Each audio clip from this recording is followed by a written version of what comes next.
Aleluia! Saúde os irmãos com a paz do Senhor, tudo bem, meus queridos? Que alegria poder estar aqui falando com os irmãos novamente, poder trazer uma palavra ao coração dos irmãos nos dias de hoje, né? Creio que em breve estaremos aí retomando as nossas atividades na igreja, os nossos cultos na igreja, porque o Senhor até aqui nos sustentou. Irmãos, quero dizer uma coisa a vocês. O pastor João está com saudades, ama vocês, está com o coração apertado, querendo dar um abraço bem apertado em cada um dos irmãos, tá bom? Quero dizer aqui hoje, dia 31 de maio, às 17 horas e 16 minutos, tá bom? Último dia do mês. E você sabe o que acontece quando acaba o mês? Não, a gente muda o mês, tá? Então mês que vem é junho, tá? Depois julho, depois agosto, né? Glórias, agosto é uma bênção. Queridos, culto da família hoje. Pegue sua Bíblia, abra no livro de Salmos 95.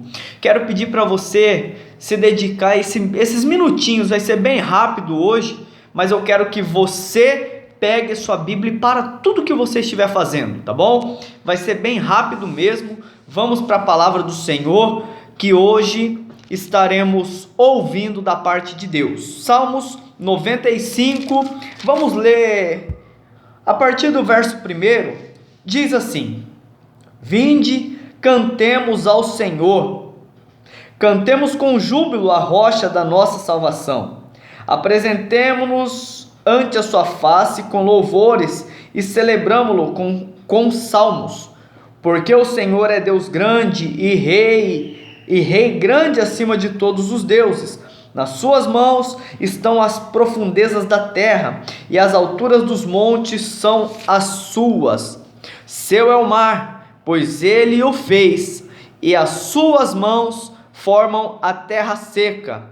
Ó, vinde, adoremos e prostremo-nos, ajoelhamo diante do Senhor que nos criou. Versículo 7, verso 7, porque ele é o nosso Deus, e nós, povo do seu pasto, e ovelha da sua mão, se hoje ouvirdes a sua voz. Amém? Queridos, quero trazer uma palavra rápida nessa tarde, para você que for assistir, você há de aprender um pouquinho mais de como nós devemos adorar o Senhor, amém? Meus irmãos, quero dizer para todos que Salmos é um louvor de cântico, certo? É uma adoração em cântico ao nosso Deus, mas serve para nós, porque o salmista aqui, ele vai nos advertir a adorarmos ao Senhor. O título diz: o salmista convida a louvar e a celebrar ao Senhor. Nós vemos que quando vamos falar de adorar, de celebrar ao Senhor, queridos, nós vamos falar sobre adoração. Nós vamos falar sobre algo que nós precisamos diariamente colocar em prática, falando com o Senhor. Por quê, queridos? Porque a adoração nos últimos dias já não existe mais como era antes. A adoração verdadeira tem se tornado cada dia mais raro de estarmos vendo, de estarmos fazendo. Nós precisamos entender o que é adoração. Adoração não é louvar, não é cantar. Adoração é você ter um afeto, é você reverenciar, é você ter zelo, é você obedecer a alguém. E esse alguém que estamos falando é Deus. Quando nós vemos Davi aqui, o salmista, convidando o povo a adorar o Senhor, a celebrar um cântico com júbilo. Júbilo é aquela alegria, queridos, que é quase sem explicação, porque ele está vendo a necessidade de chamar o povo para adorar o Senhor, assim como nos dias que estamos vivendo. Os dias atuais São dias que não vemos mais aquela adoração ao Senhor. A nossa adoração não é mais cristocêntrica.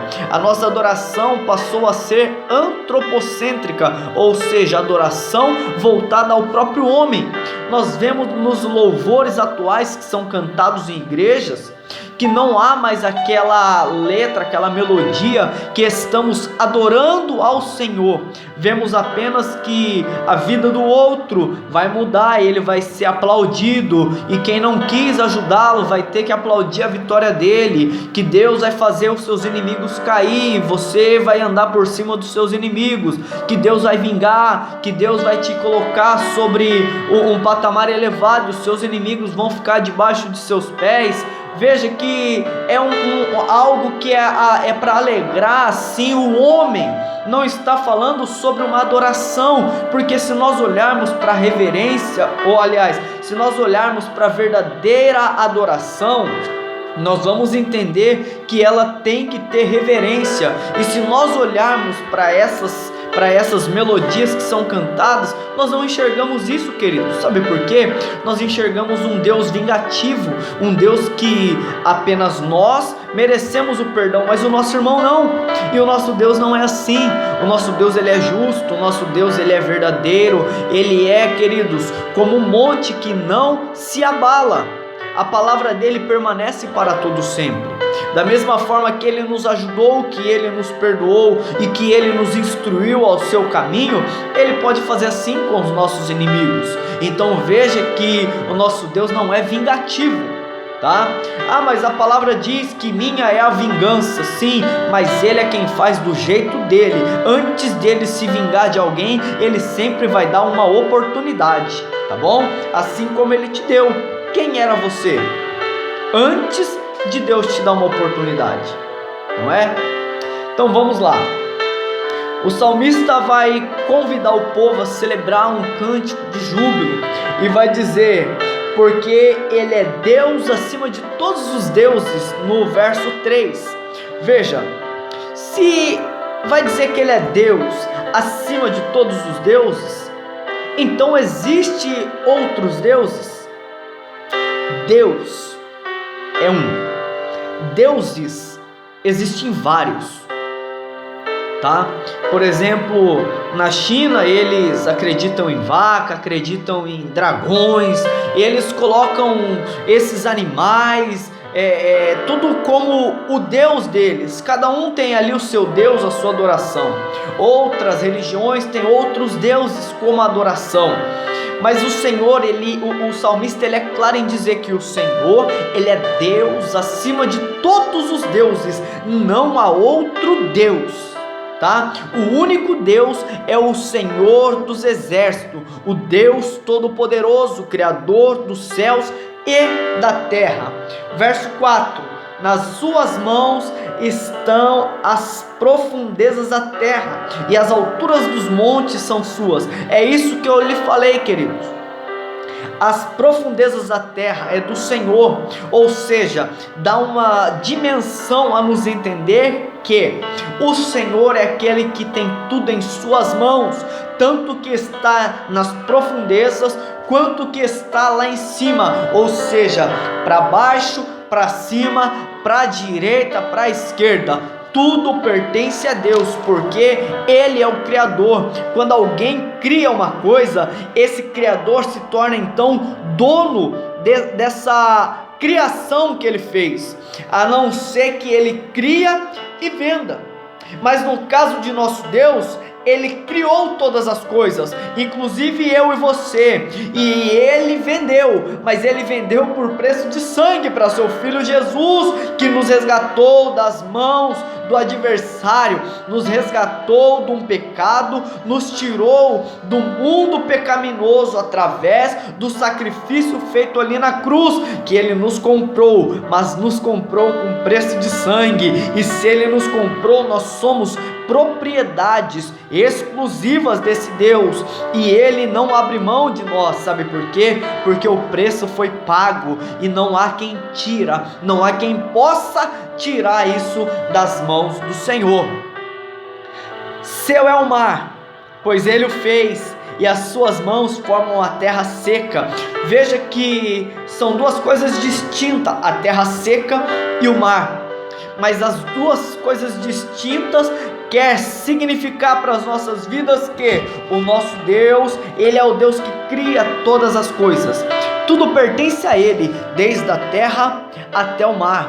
Então veja que nós precisamos sim adorá-lo, porque Ele é merecedor, só Ele, irmãos. Não há outro Deus que possa merecer essa verdadeira adoração.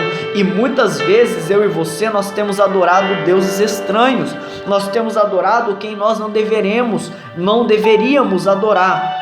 Mas pastor, eu não tenho uma imagem na minha casa, eu não tenho um pôster do Michael Jackson na minha casa, eu não tenho um pôster de ninguém, de nenhum famoso, nenhum jogador de futebol, eu não tenho ninguém por ídolo, por adoração. Mas tudo, queridos, que ocupa o lugar de Deus na sua vida é um ídolo para você. Eu estou pregando aqui para pessoas que talvez o seu ídolo seja sua casa, talvez o seu ídolo seja o seu carro, talvez o seu ídolo seja sua esposa, seja o seu esposo, seja seus filhos, né? Talvez um casal que não poderia de forma alguma ter um filho, de repente o Senhor abençoa e ele passa a ter um filho. Só que ele coloca esse filho como algo tão precioso que ele se esquece que foi Deus quem deu. E ele começa então, de uma certa forma, a adorar esta criança e passa a se esquecer de quem realmente merece a verdadeira adoração. Ele passa a ter esse filho como algo que é tudo na vida dele. Nada do que você tem, irmãos, deve substituir a sua adoração. Ah, mas eu amo tanto meu esposo. Eu sei, irmã, Deus que te deu. Ah, se eu perder ele, cuidado, porque se você tentar cuidar muito com as suas mãos, você pode perder, mas quando Deus cuida, você não perde. Que nem no meu caso, minha esposa, ela me ama muito. Ela é apaixonada por mim. Ela não vive sem mim. Eu acredito, eu nunca vi, né, irmãos? Mas eu acredito que quando eu estou trabalhando, eu acredito que ela deva chorar de saudade, né? Espero que ela chore muito de saudade, pois ela me ama. Eu sei que ela me ama demais, né? Eu acredito que ela deva chorar, né, irmãos? Enfim, mas eu não sou um ídolo para ela. E nem ela é um ídolo para mim. Eu não adoro ela, ela não me adora. Então nós temos que entender que nada pode substituir a minha adoração ao Senhor. Não devemos colocar nada no caminho do Senhor que possa atrapalhar nossa adoração a Ele. Verso 6: Vinde, adoremos, prostremos, ajoelhemos diante do Senhor que nos criou. Queridos, uma pergunta para você: diante de quem você tem se ajoelhado? Diante de quem você tem se encurvado? Porque só Ele merece. Ele é o nosso Criador. Então ainda há tempo de você se prostrar, se dobrar diante do nosso Deus. Ainda há tempo, ainda há oportunidade. Não está tudo perdido, não está tudo acabado. Ainda há tempo. Então faça valer a pena cada momento que você tem ainda. Salmos vai falar: tudo quanto tem fôlego, louve ao Senhor, louvai ao Senhor. Salmo 150. Então, queridos, eu preciso falar com os irmãos nesta tarde 3 atitudes de um verdadeiro adorador. 3 atitudes a qual a pessoa que tem o desejo de adorá-lo, adore o Senhor de todo o coração. A primeira atitude de um adorador é orar. Nós devemos orar. Devemos estar em constante oração com o Senhor, para podermos assim ter uma vida de adoração genuína, verdadeira. Precisamos estar orando em todo tempo, orando em todo momento. Em Efésios capítulo 6, versículo de número 18, vai dizer que nós devemos orar em todo tempo. Não é só no tempo a qual nós iremos dormir. Eu vou dormir, eu vou orar. Não. Nós devemos estar orando lá no trabalho. Devemos estar trabalhando e orando ao Pai. Devemos estar dirigindo e falando com o Senhor. Devemos estar deitados, esperando o sono chegar, depois de já ter falado com o Senhor, de joelhos. Devemos, ao invés de estar ali no WhatsApp ou em Facebook, fazendo tudo aquilo que não devemos fazer, né? Nós devemos estar ali com o celular de lado, devemos estar deitado e orando: Senhor, guarde a nossa noite. Devemos orar, irmão, sabe? Porque a oração é o momento que você vai ter de relacionamento com Deus, de comunhão. Não há como eu adorar alguém se eu não tiver uma comunhão. Não há como eu adorar o meu Deus se eu não tiver um vínculo de comunicação com Ele. É impossível adorar a Deus se eu não tiver uma vida em oração. Eu não consigo. Eu não posso dizer que eu adoro ao Senhor se eu não oro. Eu não posso dizer. Por quê? Porque a adoração, ela precisa de oração. Queridos, nós devemos entender, a cada dia que se passa, nós vemos menos pessoas orando, nós vemos menos pessoas buscando quem verdadeiramente merece a adoração. Nós precisamos entender o nosso sentimento de adorador, ele é acompanhado da oração. E ele também vai dizer em Tessalonicenses, 1 Tessalonicenses, capítulo 5, verso 17: orai sem cessar. Orai sem cessar. Você não deve parar de orar. Em todos os momentos da sua vida, esteja orando, buscando, falando com Ele, tendo relacionamento com Ele. Ao invés de você falar o que não deve, fala com o Papai do Céu, que Ele vai te orientar. Amém? Vamos acelerar um pouquinho. A segunda atitude de um adorador deve ser meditar na santa palavra do Senhor. Sabe por quê, queridos? Porque não há como eu adorar alguém que eu não conheço. A Bíblia vai dizer: a fé vem pelo ouvir, ouvir a palavra do Senhor. Porque a fé é você acreditar. E como eu vou acreditar se eu não meditar? Como eu vou conhecer alguém se eu não leio a história? Como eu vou ler um livro se eu não leio a biografia de um autor? A biografia do nosso Deus está aqui, na Bíblia. Aqui está a biografia de nosso Deus. Um pouco das coisas a qual Ele realizou e ainda há de realizar, né? O livro mais antigo e o mais atual. É o livro mais antigo que existe e é o livro mais atual. Tem coisas escritas que ainda nem aconteceram, não é? Então veja a oportunidade que nós temos. Vamos lá. Para mim ser um verdadeiro adorador, eu preciso orar, eu preciso meditar, porque para mim poder conhecer. A Bíblia vai dizer: o meu povo perece por falta de conhecimento. E não há como eu adquirir conhecimento se eu não adquirir uma leitura da palavra, se eu não buscar a leitura. Tem pessoas que diz que não consegue ler e guardar na sua mente, guardar no seu coração, mas eu duvido que se alguém parar para ler a Bíblia, meditar na Bíblia. Eu não estou dizendo você abrir a Bíblia na hora de dormir. O Senhor é o meu pastor, nada me faltará, amém. Não, isso você não vai aprender mesmo.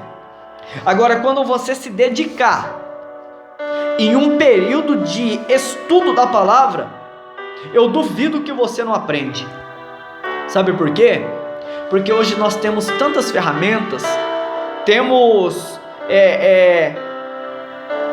dicionários bíblicos, temos Bíblia de estudo, né? Tem aqui a Bíblia Pentecostal, tem aqui a Deik, tem aqui a Bíblia do Pregador, e tem mais algumas outras Bíblias. Tem no celular aqui, que está tocando o louvor, tem o Google que eu posso procurar, tem cadernos que eu posso fazer anotações. Nós temos ferramentas que nós conseguimos estudar e compreender a palavra do Senhor. Tem aplicativos que ensinam você a meditar na Bíblia.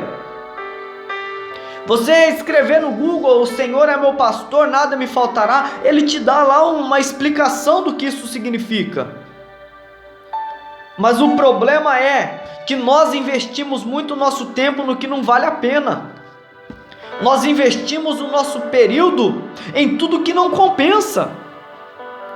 Eu já falei para os irmãos da igreja, e vou falar para você que está me ouvindo, que de repente não estava na igreja, que faltou no dia também, e para os amigos que não fazem parte da nossa igreja.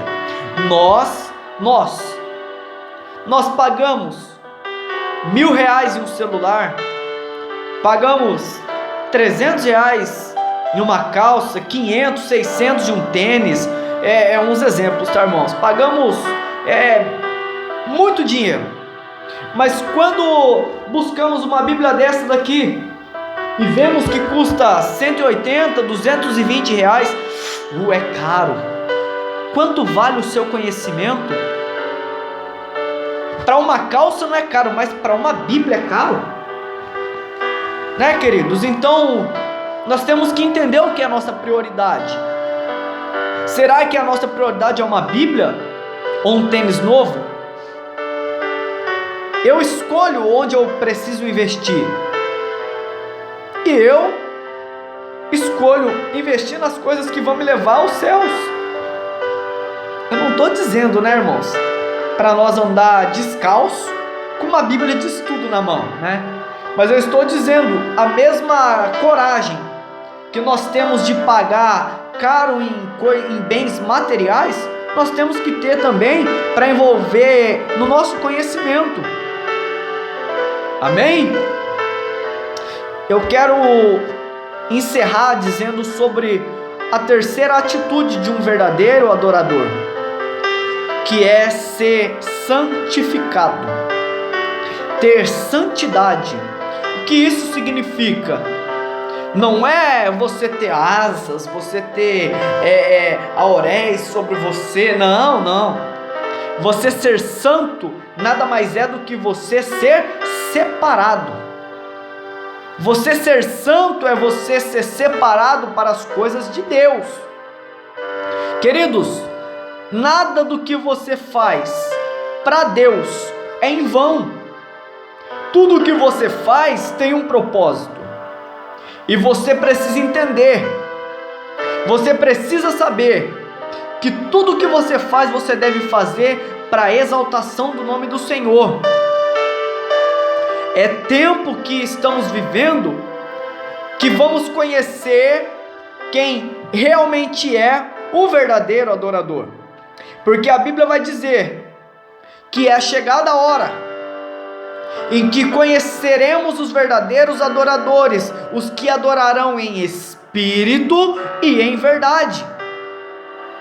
Por quê? Porque em Marcos vai dizer que o meu povo, esse povo me adora com os lábios, mas seu coração está longe de mim.